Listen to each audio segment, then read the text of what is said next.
Өдрийн мэдрэг эрхэмзэгчтэй Монгол улс тусгаар тогтнолоо Сэргээн манд улсны 103 жилийн түүхэн ойд зориулсан их сурвалж нэвтрүүлгийн тусгай дугаар эхэлж байна. Манай өнөөдрийн зочин түүхч Юу Болдбаатар, түүхч Ч Болдбаатар. За энэ нэвтрүүлэгт уг нь 3 Болдбаатарыг урьж оролцуулсан боловч академик Ч Болдбаатар гадаадад томилтоор ажиллаж байгаа учраас боломжгүй байлаа. Танд орой мэдрэг. За Монгол улсын тусгаар тогтнолоо Сэргээн манд улсны ой гэж ер нь ямар учиртай вэ? Ялангуяа энэ 11-р сарын 26, 7-р сарын 11, 12-р сарын 29 гэдэг 3 тоо яваад байна шүү дээ. За өнөөдөр бол 12-р сарын 29 гэдэг энэ тоовтой холбоотойгоор. Юу. За одоогоос 103 жилийн өмнө монголчууд манжийн иргэшээлээс гарч тусгаар тогтнолоо тунгалан зарласан ийм өдрөлтөө энэ өдөр 8 дугаар богдгийн нэг Монгол улсын шашин төрийг хослон баригч эцэг хаан дүрмжилсэн ийм өдөр. Тэгээд энэ өдрийг бол улсын хурлаас албан ёсоор одоо тусгаар тогтнол эрхчлэлийн өдөр болгож зарласан. Тэгээд энэ өдөр амардаг болцсон. Одоо анх бол энэ өдрийг бас мэддэггүй байлаа. Тэгээд нийтээрээ амардаг болоод ирэнгүүт бас хүмүүсээс ойлгож эхэлж байгаа юм шиг байна. Тэгээд бүгдээрэнд нь Монгол улс тусгаар тогтнолоо Сэргээн манд улсны баярын энэ төргийн энэ завшааныг ашиглаад ийм өдөр байгаа юм. Богд хааныг залах ёстой холбоотойгоор их сонирн баримт байдаг гэсэн та Юу Болдбаатар гэж. Ямар өрөнд. Одоо энэ яг энэгээр ингээ явж ирсэн гэдэг. Тэр нь ярьсан аа. За монголчууд маань тэгээд төрийн тусгаар тогтнолын тал дээр бид нэг төр төсний уламжлалаараа юу вэ? Одоо 2220 хэдэн жилчлээ ингээд өнөөгөөс ахвал ярьдаг шээ тийм. Тэгэл Чингис ч юм уу бид чинь хичнээн уламжлалтай. Гэтэл өөрснийхөө агаралдаж ботролцсон энэ ойлгомжгүй байдлаас болж мань чимэгтээс цөөхөн нөхдүүдийн бэрхшээлд ороод за 200 гаруй жил болсон тийм ээ. За эндээс эргээд тэр төр төсний уламжлалаас эргээж шинэ үе дээр өндөр техник түүхийн шинэ гарааны хин дээр дэлхийн ертөнцийн хэдхэн империалист том гүрнүүдийн хуваагдал болчихсон байж байгаа. Тэр үе дээр тэр задрахын хамгийн ихэнд бид нэр тусгаар технологиор сэргийж мандуулж үндэстэн улсаа анх зарласан ийм баяр өдөр. За тэгэд яг энэ үеийн монголчуудын хувьд аваад үзэхлээр анх манжид орж явахад тархаа бутархаа байсан бие бинийгөө үүсгэжсэн бол энэ үе дээр бүгдээрээ харин нэгдмэл нэг Монгол байх ёстой, бид ийм байх ёстой гэдэг дээр үнэхээр нэгдмэл ийм үндэстэн улс байсан. А энэний оройн дээд нь юу вэ гэхээр оюун санаа бүхий л улс руу оюун санааных нь нэгдлийн дээд манлай дээр нь богд 8 дугаар богж явсан дамбыг хаан ширээн дээр өмжлөөд за тэрээр төр шашны хослон баригч гэж байгаа. Наран гэрэл төмөн наст гэдэг богд хаан гэдэг эзэн хаанаас өргөмжлөгдөж байгаа. Энэ хүн өөрөө төвд хүн. А гэвч монголчууд нийт даяар олнороо бүгдээрээ энэ хүнийг эзэн хаанаар өргөмжилсэн. Энэ хүн бол Богд хааныг Монголын төр шашны тэргүүнээр залсан түүхчин бол бүр эхний 2 богдыг нь монголчууд өөрсдөө тодорхойлсон гэж ярьдаг шүү дээ.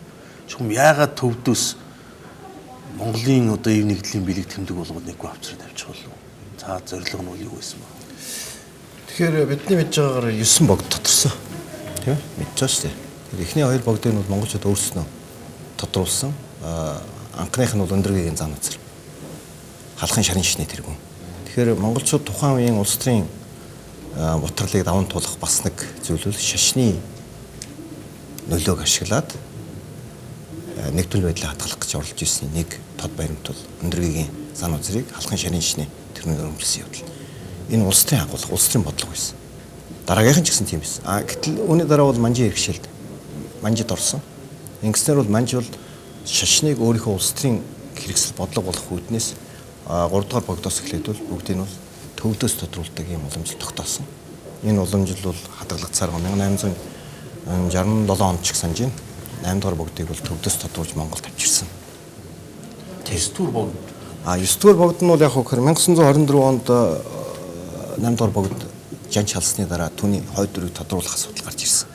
Халахын ялбаг гэдэг газарт манай одоо лам сан мартнууд богдын хойд дөрвийг тодруулах асуудал гаргаад энийг төвдөр баталгаажуулах гэж гом эдчин гүнийг зарж исэн юм түгэн баримтууд биелдэ. Энийний цаад агуулга нь бол Монгол улс тусгаар улс болсон. Бид шашинтай, төртэй. Тийм учраас төрийнх нь шашныхаа тэргүүнийг бол бид өөрсдөө тодруулна гэдэг тийм улс төрийн бодлого явж исэн гэдгийг ойлгох хэрэгтэй. Гэхдээ энэ зүйлийг бол тухайн үеийн Монголд явж исэн улс төрийн одоо зөвлөлтийн нөлөө тулгалт шахалтаас болоод бол энэ асуудал орхигдоод 29 онд шиг санаж байна. Улсын хурлаас утга туйлгаад огдыг энэ хойдврыг тодруулах хуулиар хоригдсон. Одоо энэ хууль одоо ч хүчин төгөлдөр байгаа гэж байгаа. Энэ их хурлын тогтоолыг хүчингүй болсон зүйлийг үл олж үзээгүй. Тэгэхээр байгаа шүү дээ. Тий. Тэр хэвээр үргэлжлээл явж байгаа шүү дээ. Тэгээд тэрний дараа бол 9 дугаар богдыг төвдөд тодруулсан. Тэгээд сая бол Монголд ирээд жан чаллаа шүү дээ. Сайхан эдхэн жилийн өмнө жан чаллаа шүү дээ. Тий. Тэгэхээр энэ сэдв бол яг богдтой холбоотой гэдгээрээ бидний энэ сэдвд хамаатж байгаа бол энэ бол тусдаа хичнээн өөр сэдв гэж би ойлгож байна. 7 дугаар сарын 11 гэдэг бас тэмдэглэлт. Яг англи хэл дээрх вебсайтууд бол монголчууд тусгаар тогтолоо дахид зарласан юм байна. Дахиад нэг зарлж 11 он зарлж гисэн 10 жилийн дараа дахиад зарласан юм байна гэж яриад. Энэ дээр та тэгэхээр манай түүх хөчлөлт бол өмнө нь юу гэж үзэж байсан бэгтэн зэрэг фармацийн онолыг үндэслээд 1921 оноос шинэ үеийн түүхийг эхэлдэг байсан байхгүй. Шинэ үеийн түүхийг 21 оноос хойш эхэлдэг. Яагаад гэвэл 21 оноос хойш бол одоо нэг социализм байгуулах, ангигүй нийгэм байгуулах үйл явц эхэлсэн гэж үзье. Тэрнээс өмнө бол антагнист зөрчилтэй хоёр анги феодал байна. Одоо нөгөө талд нь бол дарлагдаж малчин гэдэг юм тариачин байна гэдэг үднэс асуудлыг хувааж ирсэн. Тэгээд эрэхтэр чинь 11 оны бид бүхний өнөөдрийн тэмдэглэж байгаа энэ их 11 оны сэргэн мандал тусгаар тогтолцоо зарласан гэдэг бож байгаа. Энэ хаант Монгол улс маань үүсгэж байгаа. Тэр онолын үднэс авч үзэх юм бол ард түмэнд эрхчлөө олгоогүй. Тэрхүү хувьсгал юу байсан гэхээр ноёд феодлууд тухайн нэг бол хар шар феодлуудын хийсэн гэдгээрээ бид нарыг үүсгэж тавьсан. Нөгөө хар шар феодлууд нь ард түмнийг дарж үүсгэж чинь гэж болов. Одоо манай төвчөлтөд яаж ийм вэхээр 1921 оны хувьсгал бол 11 оны хувьсгалын үргэлжлэл юм а гэж үзэж байгаа. Тэгэхээр 11 оны 12 сарын 29 бол монголчууд тусгаар тогтнолоо манжийн иргэшээлээс гарч тусгаар тогтнолоо сэргийн тунхсан ийм түүх өдөр. 7 сарын 11 бол монголчууд 1919 онд Хятадын цэргийн орхилоос гараад тэр өмнө олсон тусгаар тогтнолоо дахин батгаж байгаа үйл явдал шүү дээ. Тэгэхээр бид бол 7 сарын 11-ийг бол юу гэж ойлгож байгаа вэ гэхээр үндэсний баярын өдөр гэж ойлгож байгаа. Үндэсний National Day гэж ойлгож байгаа. Тий. 12 сарын 29-нийг бол бид нар бол тусгаар тогтнолын баярын өдөр буюу Independence Day гэж. Америкийн 7 дугаар сарын 7 дугаар сарын 4 гээл тий алдартай кино байна шүү дээ. Энд дээр нэг сонирхолтой өрнөтэй юу гэхээр Богдхаанд Монгол улс 12 дугаар сар 29-нд Монгол тусгаар тогтноо зарласан. Хятад 1 дугаар сарын 1-нд. Тэгэхээр Монгол 2 3 хоногийн мэдээж хөрш сэргэлдээ байсан хоёр улс бол бие биендээ маш том нөлөө үзүүлсэн. Энэ бол маргашгүй зүйл. Тэр манжийн төрөөс өөрийнхөө одоо доройтон буурж байгааг давж гарахын тулд явуулсан бодлого бол шинэ засгийн бодлого. Шинэ засгийн бодлого монголчуудын одоо өөрийнхөө уламжлалт байдлаар аж төрөх тэр хэв сурталт бол маш хүчтэй дарамт шахалт болсон учраас боломжгүй болгосон учраас монголчууд боссон. Тэрнийхээ дагуу энэ тэмцэл ялтан төрсөн. Тийм үү? Гэтэл энэ хошоо манайхан 3 хүнийг явуулсан шүү дээ. Мэдж байгаа тийм. Хандван цэрэн чимэд хайсан нарыг явуулсан. Энд явж явах үед Хятад учааны услаг, одоо Синхуан бяцлаг гэж ярьдаг тийм. Тэр бяцлаг дэгдсэн. Тэгэхээр бид Хятадаас төрүүлж тусгаар тогтносон улс гэдгээ зарлах шаардлага байсан.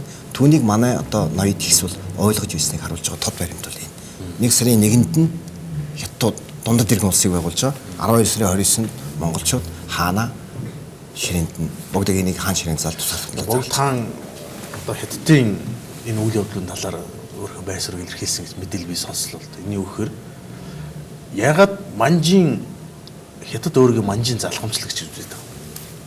Адилхан эзлэгдчихсэн байсан. Монгол Хятад хоёр бол шал өөр түүхтэй, шал өөр соёлтой.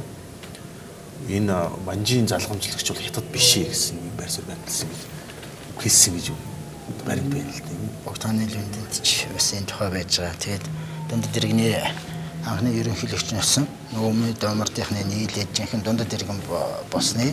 Тэр анхны ерөнхийлөгч бид нэр Яншгат гэдэг юу аншиг байгуулагдсан мал бас яг энэ тухай ярьсан юм л да. эднэр залгамж. Тийм учраас одоо хаант Монгол гэдэг бол Богд хаант тэр хаант Монгол гэдэг бол бидний салшгүй хэсгээ гэж Манжин байр суурин дээр анх энэ хөө хувьсгалын хятад хувьсгалын энэ Синхай хувьсгалыг удирдахч анхны оюун санааны удирдахч болсон тэр өмнөдөд байсан тэр Сум Ятсан гэж тэр хүн гэрчэнд анхны юу гэхээр хятадын үндэсний улсыг сэргээж одоо хаан үндэсний цэвэр нөгөө мэн улс өмнөх чин дарагцсан мэн улсаа сэргээж мандуулна гэж нөгөө умардын хуугийн дарлууд умардын хуу буюу Монгол манжид нар чинь адилхан гаралтай нүүдэлчин нөхдүүд байж байдаг. Эднэрийн дарлал байснараа бид ингээд бүр сүултээ бүр замаршд босч байна. Бид бүр харийн дарлалд байна. Түгээрч орохгүй гадны нөгөө империалист орнууд хаваа тавартай мехний даам босод ингээд дэлхийн ертөнц хэцүү болчихсон байсан маань чинь. Энэ үед цэвэр үндэснийхээ улсыг л гэж зорж тэр зорилгоор хийсэн амжилтанд хүрэнгүүтээ эргээд харин цэвэр нөгөө хятад улсаа байгуулна үндэсний гэсэн чинь гол зорилго нь тэр байсан. Байгуулагч юмсан энэ тариа манжид тариалаг гэжсэн. Бусад тэр 5 үндэстний ийм нэг тийм нэг улс болно гэдэг. Гэтэл бид нэр өмнө нь зарлчихсан байгаа. Энэ бол маш ачаал хөлтэй юм байна. Геополитик ялбагтал. Тэр 1689 оны 19-ийн чуулган 91 оны 7 нурын чуулганаар монголчууд манжид дагаар орох хэсэг тухай асуудал яригдсан. Тийм ер нь манжид орё гэж. Ингэснээр бол монголчууд бол үндсэндээ түшмэг улсын шинжтэй. Манжи. Тэгэхээр яаж нөхөр 1912 онд үндсэндээ 11 онд манж байхгүй боллоо. Байхгүй болж байгаа учраас гэрээ байгуулсан субъект байхгүй болсон. Тийм учраас бид тэр гэрээ цуцлагдлаа.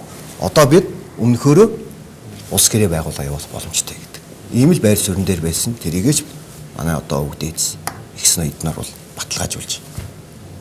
Сая намар хятадын ерөнхийлөгч монголчууд хятадын дарга гэдэг шүү.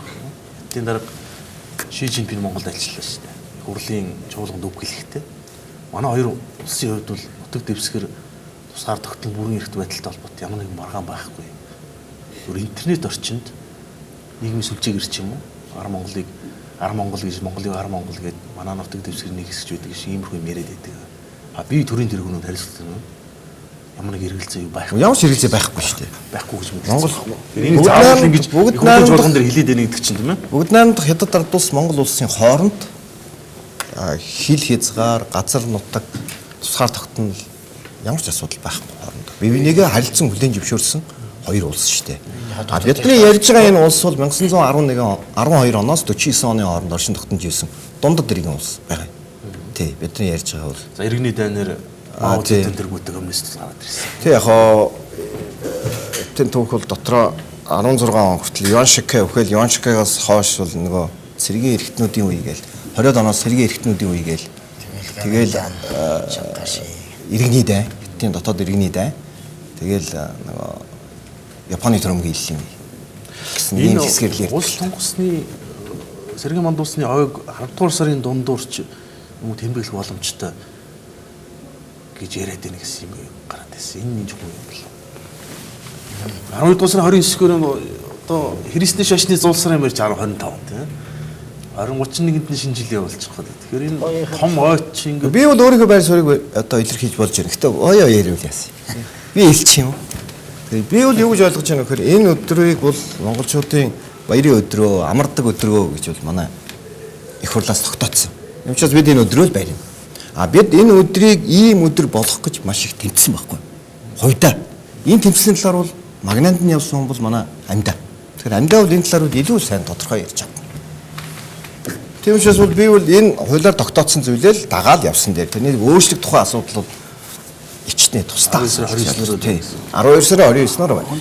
Тусгаар тогтнол ямар нэгэн шинэ жил юм уу Христэд дарагддаг зүйл биш гэж би ойлгож байгаа шүү дээ. Яг тэр тийм санаа байж байгаа бол байж болно л доо. Тэр нь юу вэ гэхээр юу л байна л да. Тэр тухайн үед чинь бид чинь яг өрний тооллыг бас авч хэрэгжилж байсан гэхэд бас юу шүү дээ. Орныхоо тооллоор тийм ээ. Тэгэл нөгөө л 15 дугаар жарны бэлгийн тооллоор 15 дугаар жарны тэр цагаагчин гахай жилийн гахай сарын тий тэгээд өвлийн дунд сарын шинийн 9-ний тэр дахиад өдрийн тэр бэлэгтээ сая өдрийг өмнө нь угаасаа энэ зарлан тунхаглах нь ойлгомжтой болчихсон. Тэгээд бид чинь дорны ард түмнүүд чинь бас бэлэг дэмбэрэлтэй сая өдрөө зурхаагаар харж дарна да.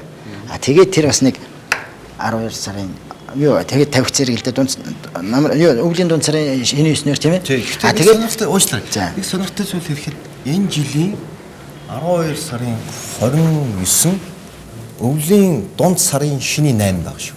6 шүү. Шиний 8 байл. Оо их сайн. Тэгээ 30 нь бол шиний 9 байж байгаа байхгүй. Тэгэхээр энэ бас яг сонир сайхан өдөр. Тэгээд нөгөө тэр чинь хаан торс гэлээ хий чинь нөгөө Григори хааны нөгөө хуучин шинэ хоёрын солигддог байсан биз дээ.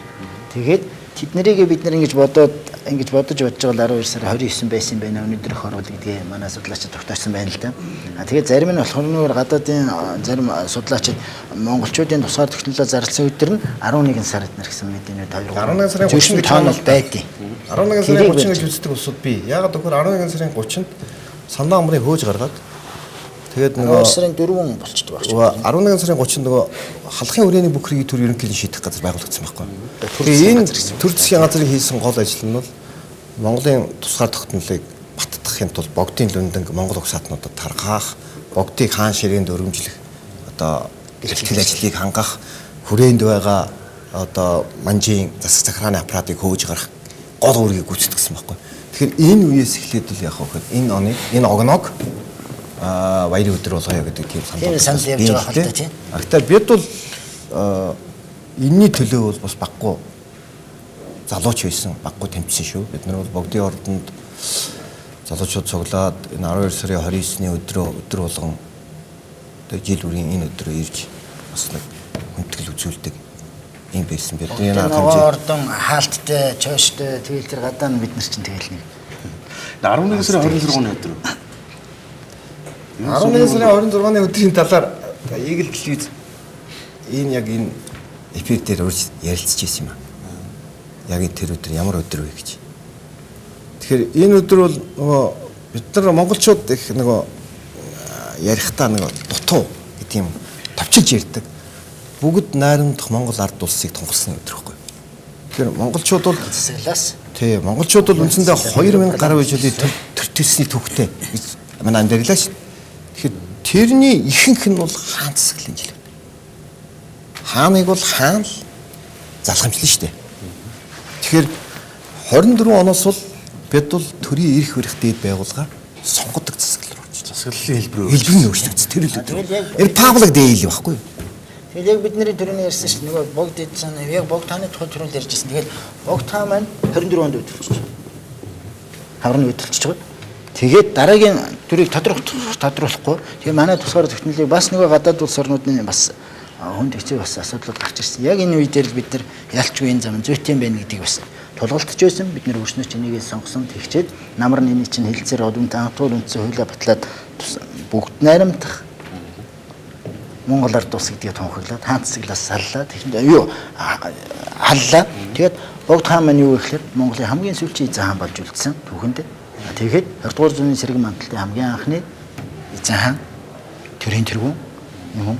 Тэгэхээр энэ 1924 оны 11 сар 26 бол ийм түүхт өдөр. Энэ бол бас ярих төстэй баяр. Энэ жил бол тэгээд их бас түүхт 90 жилийн ойн бас боллоо. Нэг баярыг нөгөөгөр зөхтөг тийм хандлага байгаад байгаа байхгүй. Нэг нь нөгөө аль нь тавьдаг. Гэхдээ үүнд эрэм байх хэрэгтэй. Эрэм байх хэрэгтэй шүү дээ. А бид бол яг хөө хөтөн зэрэг бол 12 сарын 29 бол бидний хувьд бол Эренбэр хамгийн дээр байх хэрэгтэй. Агуулга. Тий. Эренбэр тийм ээ. Тий.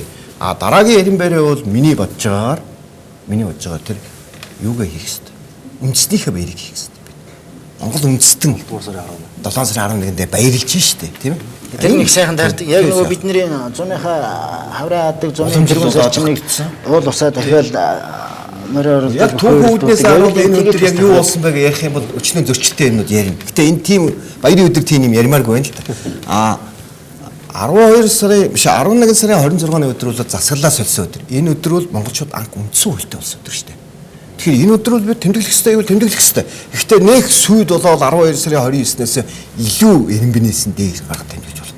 Зохих ёсонд нь тэмдэглэх ёстой юу тэмдэглэх ёстой ийм л. Тэгээд яг өмнөх манай нөхцөл байдлыг хараад үзэхлээр юм байсан юм а. 90-ад оноос хойш болоод ирэхлээр хуучин нөгөө өнгөрсөн 70 жил болохоор яг Монгол ардын хувь салт нам ерөөсөө төр байлаа шүү дээ. Үзэл сурталын юу вэ? Марксизм, коммунизм юу гэдэг ленинизм гэсэн нэг л шогмоор явж байсан цаг үе дээр түүхийг яаж үздэг гэсэн төрөний формацийн онолоор тэгэхээр тэр үе дээр ард түмэнд ирэх орлогосон хар шар феодалуудын дарлаас харийнхны манж хэтийн дарлаас эднэргээл тэр их олон дарлаас ангижруулсан гэдэгтэй ач холбогдол өгсөөл тэр төвчнийг хийж явсаар гол ирсэн байж байгаа. 90-ад он болдог. Энэ өөр шатанд гарлаа бид ингэснээр нөгөө бид нар чинь өөр олонх дамжуулалт боллоо. Энэ ялчууд их ертөнцийн систем задарлаа. Энийг нэг хэсэгтээ бас ярьсан. Нөгөө арчлагчид маань арчил 90 он бол хамгийн чухал гэл. Тэгэхээр нөгөөдөл маань Монгол Ардын хувьсгалт маань болохоор 21 оныхоо байр суурийг алдчихна гэдэг нөгөөдгөө бас ингэж яриад энэ хоёрын завсар дээр 11 он бас бас үлдээд байсан асуудал байсан. Тийм хаягдаад байсан. Өөр гарах гэдэг. Түүхэн бодит үннийг аваад үзэхээр 21 оны хувьсгалыг бол одоо Ардын нам нэртэй болцсон. Монгол Ардын хувьсгалт намынхан бол барьдаг байсан. 12 сарын 10 буюу одоо тий хүний эрхийн өдөр Монголд коммунист ус анхны олон улсын холбоо байгуулагдсан. Олон улсын энэ холбоо байгуулагдсан. Олон нийтийн байгууллага. Тэр нь бол Монгол Ардсан холбоо. Энэ хоёрыг гол гэдэг. Гэтэл энэний гол үндэс уг сурвалж нь болсон 12 сарын 29-ыг хайчдаг байсан. Энэ хоёрыг гол гэдэг үзээд байдаг. Одоо энийг ер нь хамгийн чухал ой гэж юу үзэж байна уу? одоо үзэхээс аргагүй бид энийг аль хэл тал бас ойлгож хэлж байгаа сайхан байна тийм ээ. Бидний нэг олон юмд барьж байгаа юм бол нам болж талцдаг. Тэгээд аль нэг юмыг өмчилж өөр юм болох гэдэг энэ бол маш том алдаа байдаг. Бид түүхийн бодит үнэн тийм бид түүхийг өгсөн гэж байхгүй шүү дээ. Бодит үннийг Монгол зарим юм яриад шүү дээ. Одоо жишээ нь намууд бас энийг түүх бичлэг гэдэг чинь зүгээр үйл явдлыг он сартай болсон үйл явдлын тоочоод архивлах маягийн юм бол түүх биш ээ. Түүхч мас зохиогчийн санаа ч юм уу ийм бичвэр маягийн юм орох хэвээр гэж зарим хүмүүс таймаглаад. Ер нь түүх бичлэг дээр ч хэдэн ингэж ангилсан юм байх уу? Түүх бичих бол өөрөө хүмүүс хараад үлгэр дом юм чи амархан гэж ойлгодог юм шиг байна. Хүмүүстэй ингээ яриа сууж байгаа. Түүх бичих бол ярихтай асуудал шүү дээ. Гэтэ мэдээж түүх бичихд өөрийн ямар нэгэн байдлаар субъектив зүйл өөрийнх нь үзэл санаа тусдаггүй тусдаг. Тийм ч учраас Winston Churchill алдартай үг гэдэг шүү дээ. Түүх надад тал засах болсон. Учир нь би түүх бичих санаатай гэж. Бид нар өөрөө энэ нийгмийн дунд байгаа учраас энэ түүхийг бичихэд өөрийн үзэл бодол, үнэлэмж, орчин ямар нэгэн байдлаар нөлөөлдөг. Хэдвээ бид саран дээрээс бичих юм бол маш сайн бичнэ. Яг нь ямар ч үйл явдалд оролцоог учраас. Гэхдээ бидэнд баримт байхгүй. Бидэнд одоо бол баримт байна. Тэр одоо хөндлөнгөөс харж бичих. Тэр зүйл бол учир дутагдaltaй байгаа юм. Тэрийг л хүлээн зөвшөөрөх хэрэгтэй. Тэгэхээр Монголын ийм том нэг түүхтэй холбоотой асуудлыг 20-30 минутанд ярих нь учир дутагдaltaй байгаа л та. Одоо би их сурвалж нэвтрүүлгээрээ та бүхний дараа нь илүү наривчилсан ганц нэг асуудлаар бол өрнө гэж бодож байна. Та бүхэн энэ 12 дугаар сарын 29-ний болсон үйл явдлыг товчхон дүгнэж хэлж. Үндэмж үн цэн нь юу байна энэ үйл явдлын? За энэ бол хүн төрөлхтөн 2 дугаар зуунд бол шинэ нэр үед орсон. Энэ бүхний хамгийн ихэнд өнөөдөр тухайн үеийн дэлхийн улс орон гэхлээр хэд байгаа вэ тийм ээ? Хэд хийсэн төгрөн байждаг.